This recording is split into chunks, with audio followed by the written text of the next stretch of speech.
പനി മൂലമുണ്ടാകുന്ന ഫിറ്റ്സും എപ്പിലെപ്സി അഥവാ അപസ്മാര രോഗവും തമ്മിൽ എന്താണ് വ്യത്യാസം? Age group. പനി മൂലമുണ്ടാകുന്ന ഫിറ്റ്സ് സാധാരണയായി 6 മാസം മുതൽ 5 വയസ്സ് വരെയുള്ള കുട്ടികൾക്കാണ് വരുന്നത്. അതേസമയം എപ്പിലെപ്സി അഥവാ അപസ്മാര രോഗം ഏത് ഏജ് ഗ്രൂപ്പിലും വരാം. കുട്ടികളുടെ ഏജ് ഗ്രൂപ്പ് കഴിഞ്ഞിട്ടും വരാം. പനിയോ മറ്റ് പ്രൊവോക്കേഷനോ ഇല്ലാതെ അപ്രതീക്ഷിതമായി ഒന്നിൽ കൂടുതൽ തവണ ഫിറ്റ്സ് വന്നാൽ അതിന് എപ്പിലെപ്സി അഥവാ അപസ്മാര രോഗമെന്ന് പറയുന്നു.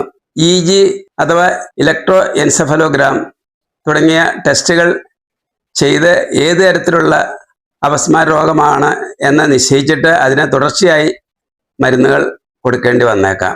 അതേസമയം പനി മൂലമുണ്ടാകുന്ന ഫിറ്റ്സിന് 5 വയസ്സ് വരെ എപ്പോഴെങ്കിലും പനി വന്നാൽ പനി തുടങ്ങിയ ആദ്യത്തെ 2 ദിവസം മാത്രം പ്രതിരോധ മരുന്നുകൾ കൊടുത്താൽ മതിയാകുന്നതാണ്. പനി മൂലമുണ്ടാകുന്ന ഫിറ്റ്സിന് ജന്നി തുടങ്ങിയ പല പദങ്ങൾ മലയാളത്തിൽ ഉപയോഗിക്കുന്നുണ്ട്. എല്ലാവർക്കും പെട്ടെന്ന് മനസ്സിലാവുന്ന ഫിറ്റ്സ് എന്ന ഇംഗ്ലീഷ് വാക്ക് ഉപയോഗിക്കുകയായിരിക്കും നല്ലത്. അതേസമയം അപസ്മാരം എന്ന വാക്ക് എപ്പിലെപ്സി അഥവാ അപസ്മാര രോഗത്തിനായിരിക്കും കൂടുതൽ യോജിച്ചത്. പനി മൂലം ഉണ്ടാകുന്ന ഫിറ്റ്സ് സാധാരണയായി കുട്ടിയുടെ ബുദ്ധിശക്തിയോ പഠനശേഷിയോ ബാധിക്കില്ല.